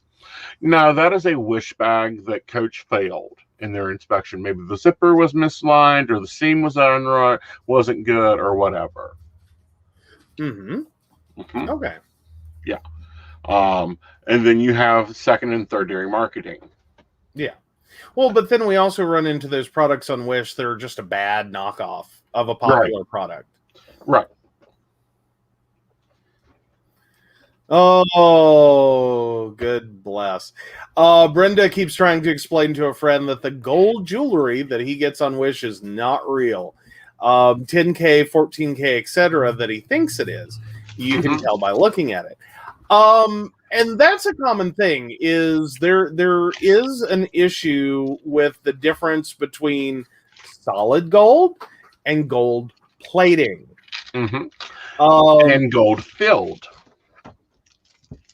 Oh, as in filled gold? Yeah. Well, typically that's plated, though, isn't it? No, it's a totally different process. One is a cold process that actually is dipping in wet gold. The other is electroplating, where they put it into a vat of the electrolyte.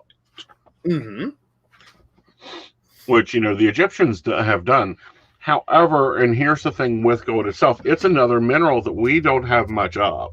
Like, there's so much gold going around that it ain't all gold anymore, even 10 and 14 karat. Right. Well, and especially through electronics.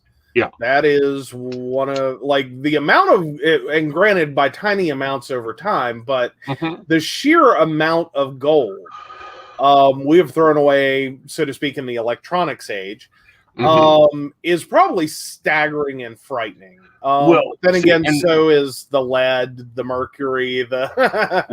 Well, that's where gold filling comes in at, is because they take that, let's say, electronic gold, they melt it back down, they, separate the whatever particles, and then they can take it and they reuse it into jewelry that looks cheap. It looks bad.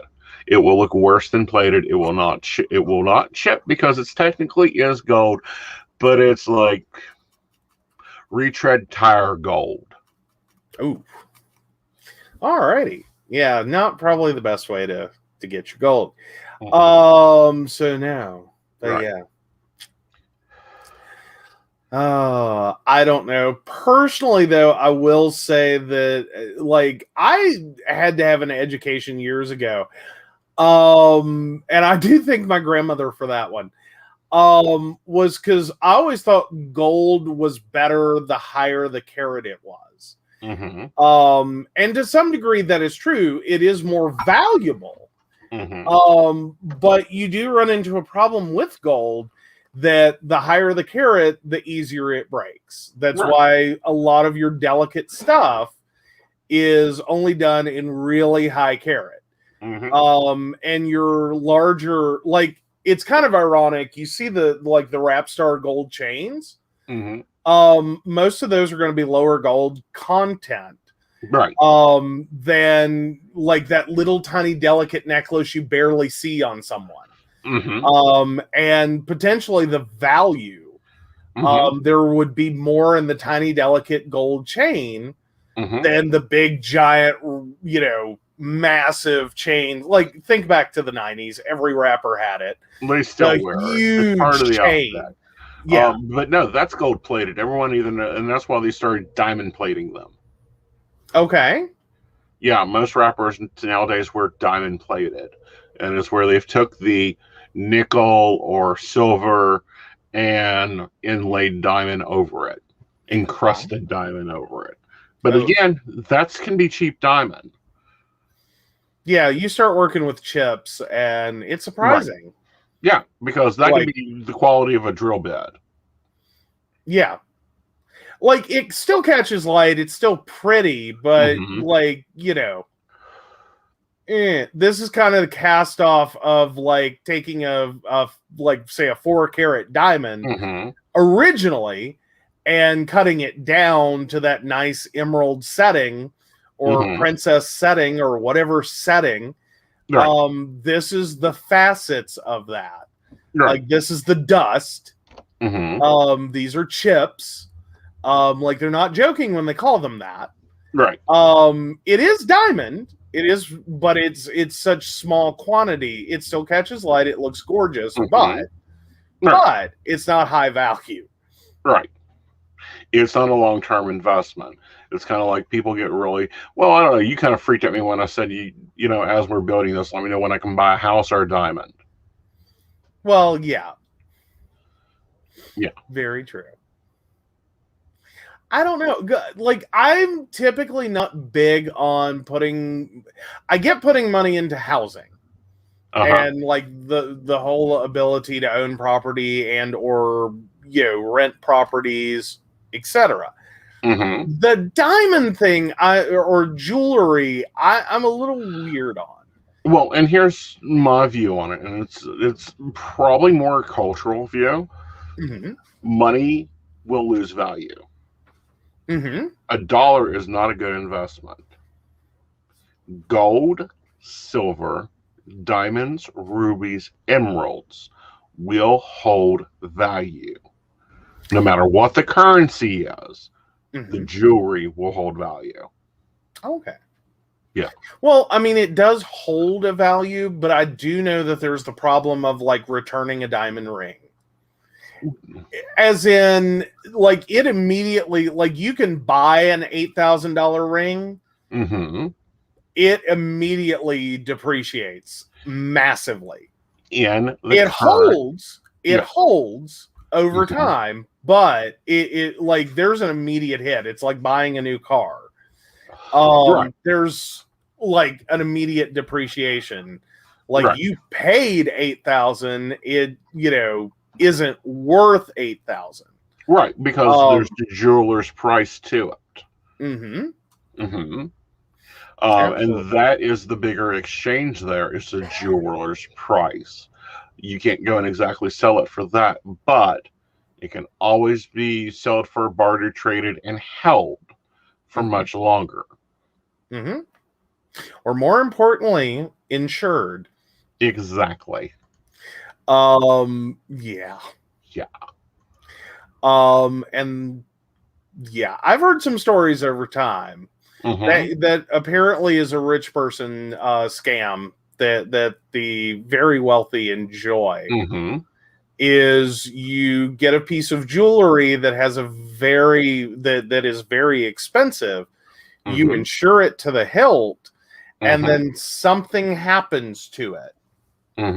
I've heard that one before.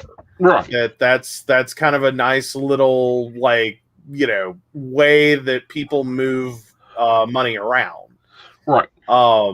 As in, they may replace a stone somewhere along the way, and then ultimately the piece of jewelry goes missing. They still have the stone, which is a buyable, sellable thing. Exactly. And diamonds in themselves in a ring is not that valuable. Diamonds by themselves are valuable. Well, and you also have to be careful about the time period of a diamond. This is an old thing that used to happen. Now it's a little harder. Most of your diamonds actually have a serial number. Yes. And it is etched into it.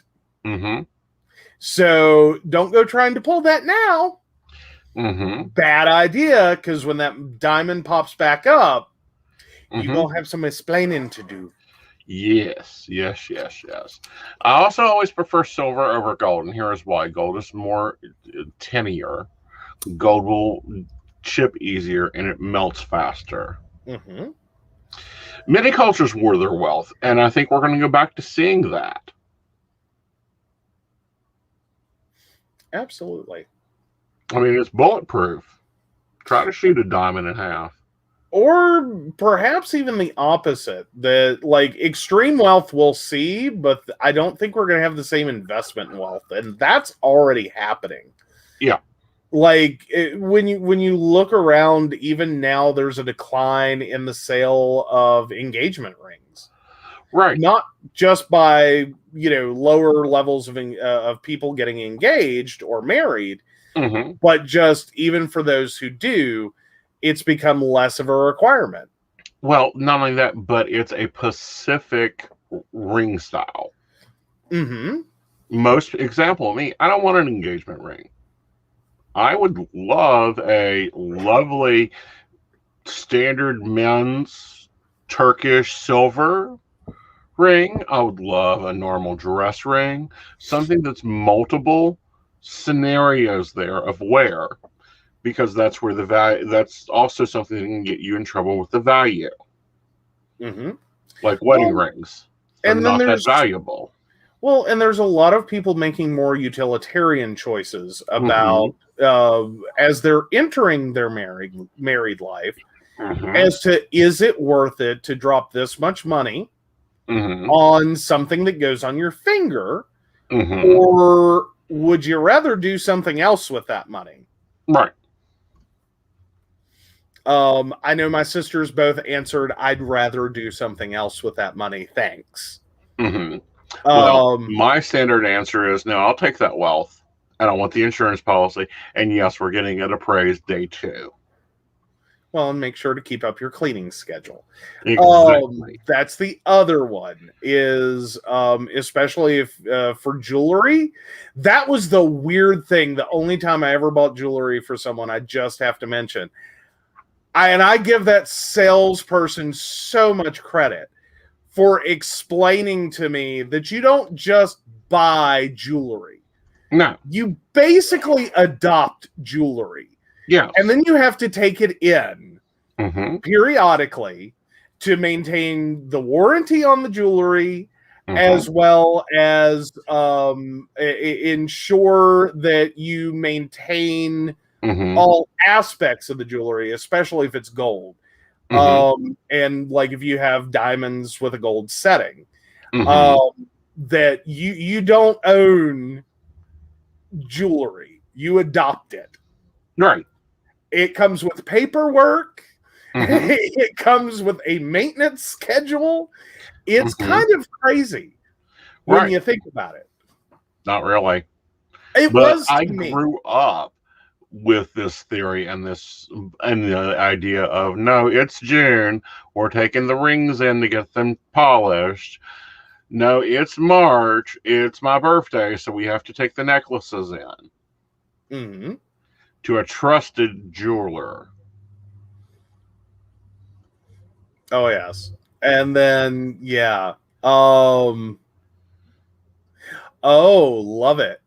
So Brenda points out her cousin had her husband get her a box set of matched Ruggers versus engagement ring. She told him she already had diamond rings. There you go. Very nifty. And then Ashley goes, Sonny and I have had about 3 to 4 hold me over rings until we got our nicer ones this year. Yeah. And I would recommend for Sonny to also get a silicone ring. Yeah, depending upon where you work, that's a really phenomenal idea. So yeah. Like if you're working any kind of construction or that like level of like manufacturing, rough, like kind of tradey things, you really want to be careful with the idea that you're going to get your spouse this really nice ring, because you're going to cry, because I will guarantee something happens. Guarantee it. It's just unfortunate how often that happens. Ooh, size 13 silicone. Yeah, that can be a little harder.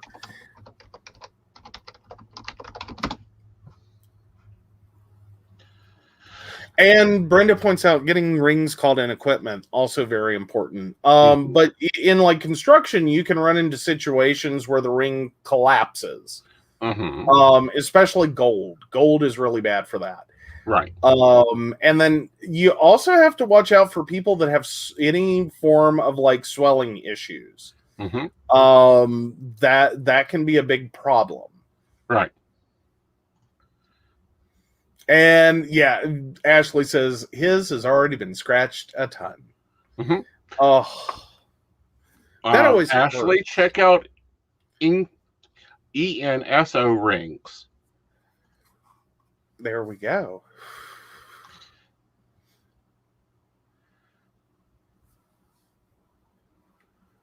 Very nice. But yeah. No, jewelry's fun though. I will say it can be really fun. Especially when you're buying, at a jeweler, really expensive stuff. Like, it's a whole different thought. Right. That I had never had before. And the first time I did it, I was like, you've got to be kidding me. Right.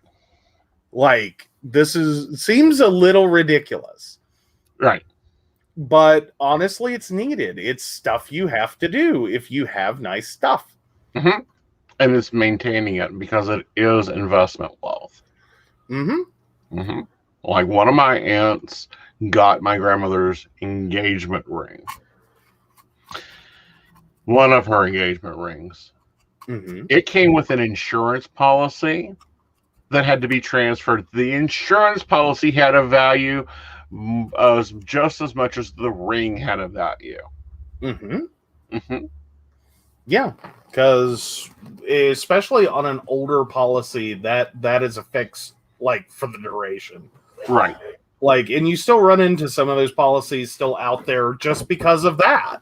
Right. Is it's transferable as long as you don't lose the silly thing. You keep the insurance.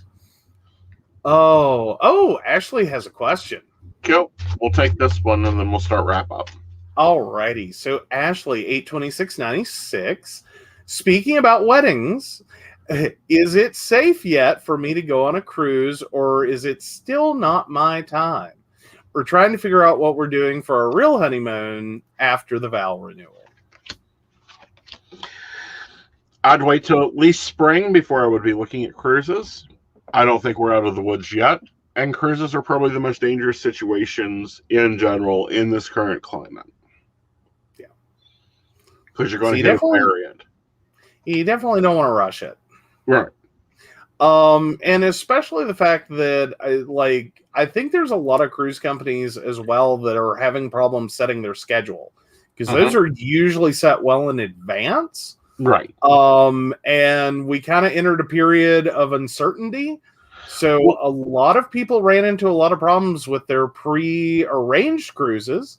And I'm sure there were a lot of credits given to use in the future. Right.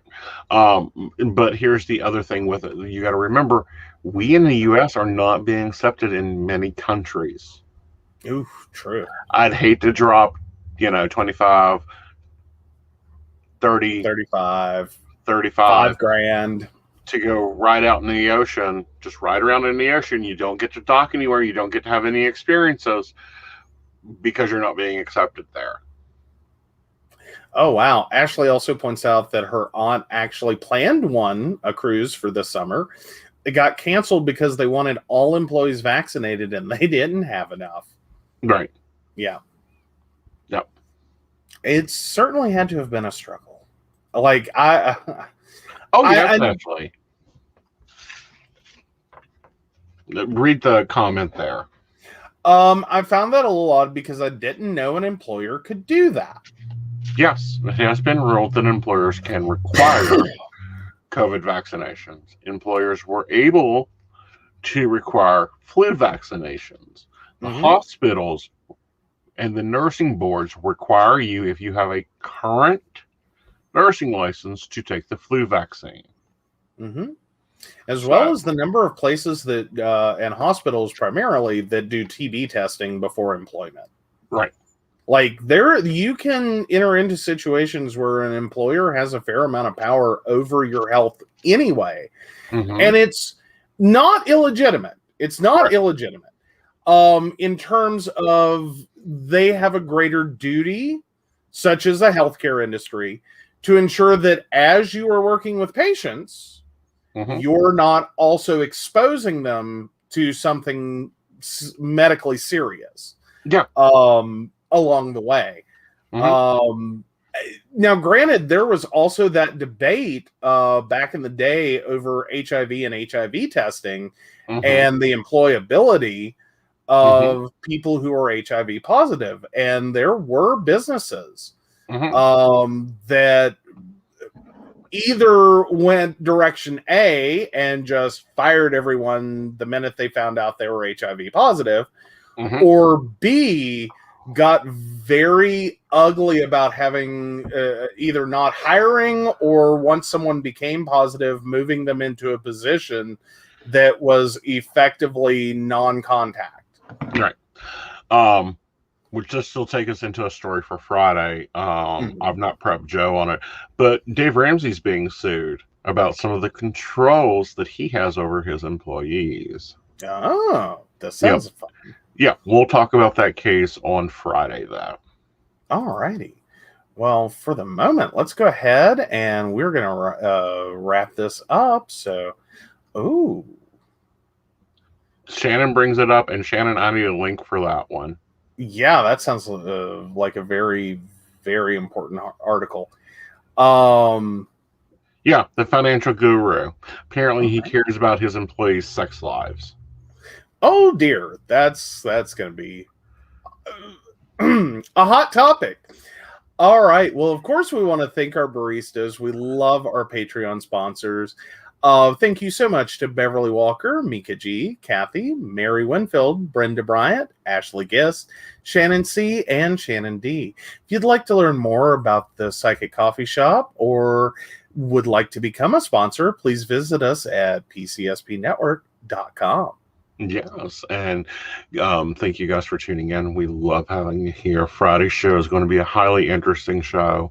Also, if you want to see our first Pride experience this year, the video will be dropping tomorrow for everybody that wasn't a barista. They already have it. Baristas, if you haven't watched it, you can go watch it over on your Patreon site. Awesome. All right, so you guys have a great evening. Wash your hands. Smile, find something to do that doesn't, aggravate yourselves, and have a good time at it. Bye, y'all. Bye-bye.